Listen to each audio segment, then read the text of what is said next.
$2,387,904 foyda olib kelgan tajriba ustida gaplashamiz. Hozirgi kunda 1 gektar joyga 9 qavatli domga buyurtmani olib, uni egalariga topshirdi loyihasini.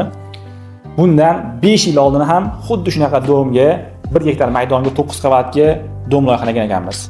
Qizig'i shunda ediki, o'zim uchun bularni bir-biriga solishtirib ko'rdim. Eski loyihamizda sotuv maydonimiz 25637 metr kvadrat tashkil qilgan ekan. Hozirgi kunda loyihalagan yangi domimiz loyihamizdagi sotuv maydoni 28621 metr kvadrat tashkil qilyapti.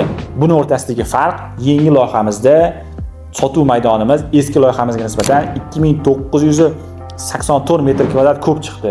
Buni o'rtacha $800 ga ko'paytirganimizda $1,877,904 ko'p sotuv plyoshiga ega bo'lgan жилой kompleks bo'ldi. Qanaqa qilib bunga erishdi? Vaqt, tajriba va yondashuvda bo'ldi.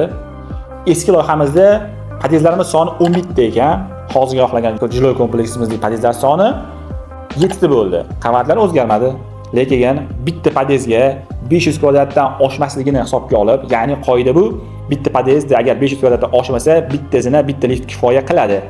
Hozir shuni inobatga olib, podyezdlar sonini kamaytirganimizda ortiqcha sotilmaydigan zina ploshlari, lift ploshlari chiqib ketdi.